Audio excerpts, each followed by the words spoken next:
혹시 이런 경험 있으세요? 누군가랑 대화하다가 갑자기 이런 생각이 드는 거예요. 아, 이 얘기 나한테는 너무 시시하다.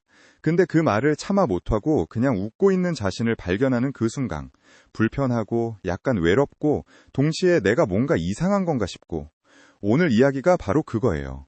똑똑한 사람들이 사실 얼마나 힘든지, 왜 그런 일이 생기는지, 그 뒤에 어떤 심리가 있는지, 그리고 이걸 알면 우리 일상에서 뭐가 달라지는지 같이 파볼게요. 먼저 이것부터 짚고 갈게요. 지능이란 게 뭘까요? IQ 점수가 전부냐고요? 아니에요. 스티븐 호킹도 IQ 점수에 전적으로 의존하는 걸 강하게 비판했어요. 그리고 호킹 박사가 똑똑한 사람이 했다는 건 우리 다 동의하죠. 지능은 훨씬 복잡해요. 다차원적이에요. 사람마다 다른 방식으로 나타나고요. 근데 이게 신기한 게요. 정의가 뭐든 간에 한 가지는 다들 본능적으로 알아요. 진짜 지적인 사람을 보면 그냥 느껴진다는 거. 개념을 분석하고 그걸 발판 삼아 세상을 더 깊이 이해하고 모든 것이 어떻게 연결되는지를 꿰뚫어보는 사람. 높은 IQ, 뛰어난 학업 성취, 각자 분야에서 선구자가 되는 사람들. 바로 그런 사람들이에요. 근데 이 사람들이 사실 꽤 힘들어요. 오늘은 그 이야기를 할 거예요. 고지능인 사람만이 진짜로 공감하는 8가지 어려움. 끝까지 들어보시면요. 이게 그냥 남 얘기가 아닐 수도 있어요. 첫 번째요. 일상적인 잡담이 너무 지루해요. 이런 말 들어보셨어요? 위대한 마음은 아이디어를 논하고 평범한 마음은 사건을 논하고 작은 마음은 사람을 논한다. 근데 이 말이 고지능인 사람한테는 그냥 명언이 아니에요. 진짜 일상이에요. 어제 경기 결과, 옆집 아줌마 이야기, 누가 뭘 샀대 같은 대화. 고지능인 사람들은 이걸 안 중요한 것들로 받아들여요. 대신 이 사람들이 빠지는 건 아이디어예요. 예술이든 과학이든 철학이든 깊은 곳에서 시작해서 추상적이고 생각을 뒤흔드는 방향으로 가는 대화. 그래서 잡담이 피곤한 거예요. 시간 낭비처럼 느껴지는 거고요. 이게 나쁜 태도냐고요? 그건 아니에요. 이건 그냥 뇌가 다르게 배고파하는 거예요. 두 번째, 말을 아껴요. 굉장히. 주변 사람들이 여러분을 과묵하다, 너무 진지하다고 표현한 적 있으세요? 고지능인 사람들은 말보다 생각이 먼저예요. 말을 꺼내기 전에 모든 각도를 다 돌려봐요. 논리가 맞는지, 근거가 있는지, 더 정확한 표현은 없는지. 결과적으로 뭔가를 꺼냈을 때는 거의 완성된 생각이에요.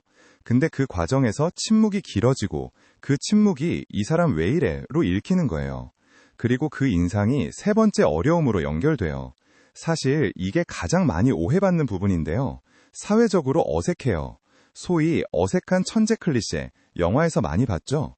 눈을 동그랗게 뜨고 멍하니 있다가 엉뚱한 말을 딱 가장 나쁜 타이밍에 뱉는 그 사람. 과장된 거 맞아요. 근데 완전히 틀린 것도 아니에요. 실제로 이건 연구로 뒷받침돼요. 2015년 데이비슨의 연구에서 IQ가 높은 사람일수록 EQ, 그러니까 감성지능이 낮은 경향이 있다는 게 나왔어요. EQ가 뭐냐면요. 관계를 맺고 사회적 기술을 다듬는 데 쓰이는 능력이에요. 쉽게 말하면 상황을 읽고 사람 감정에 맞춰가는 그 능력, 그게 상대적으로 약한 거예요.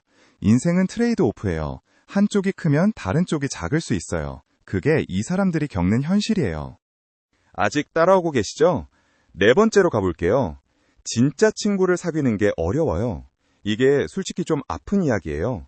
지능이 높으면 사람들이 겁을 먹어요. 저 사람은 나보다 너무 똑똑해서 나랑은 안 맞겠지라는 생각, 나랑 관련이 없을 것 같다는 느낌, 그게 거리를 만들어요. 그리고 사람들은 그 거리를 그냥 친해지지 않는 걸로 해결해버리죠. 근데 지능이 높은 사람도 결국 사람이에요. 외로워요. 그리고 여기서 어떤 분들은 이런 생각을 할 수 있어요. 그럼 내가 좀 티 안 내면 되는 거 아닌가요? 근데 그건 답이 아니에요. 이상적인 방향은 비슷한 지적 수준의 사람을 찾는 거예요. 드물긴 해요. 근데 분명히 있어요.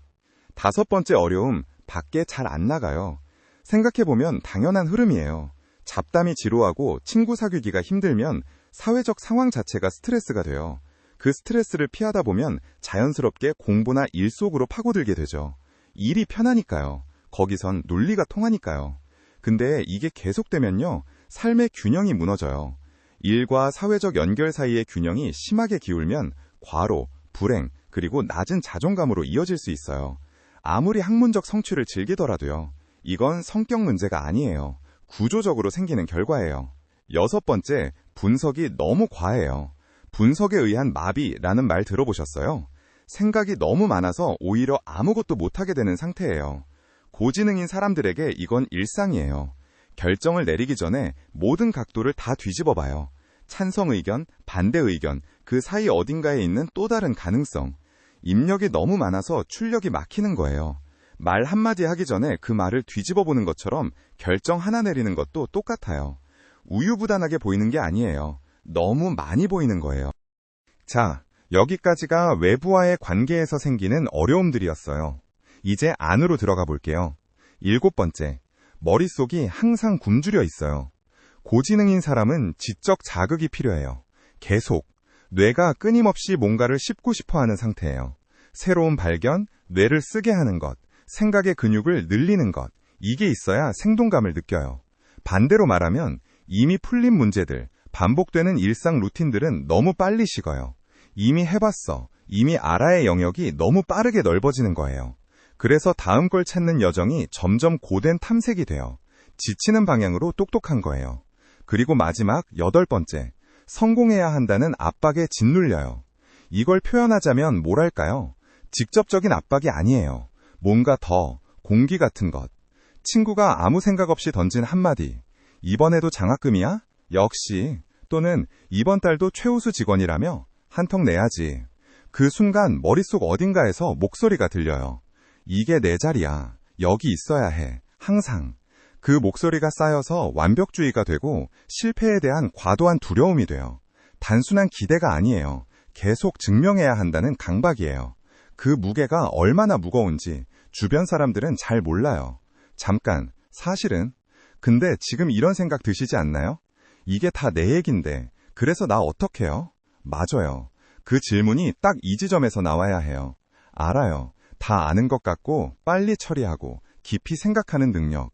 그게 때로는 진짜 고독이에요. 사람들이 여러분을 사람으로 보지 않고 그냥 똑똑한 사람으로만 볼 때, 심하면 질투 때문에 아예 나쁜 사람으로 만들어버릴 때, 그게 남기는 외로움과 단절감은 진짜예요. 근데 이것 하나만은 진짜로 들어주셨으면 해요. 여러분이 이런 사람이라는 게 잘못된 게 아니에요. 전혀. 다른 사람들이 여러분이 누구인지를 검증하거나 만들어주는 게 아니에요. 그건 온전히 여러분 자신이 하는 일이에요. 자, 마지막으로 하나만요. 다음으로 넘어가시기 전에 이거 진짜로 한번 품어봐 주셨으면 해요. 오늘 이 이야기의 핵심은 이거예요. 똑똑하다는 게 쉬운 게 아니에요. 그게 오히려 관계에서, 감정에서, 일상에서 특정한 방식으로 사람을 고립시킬 수 있어요. 그리고 그 고립은 보통 혼자 조용히 견뎌요. 처음에 제가 이런 질문으로 시작했죠.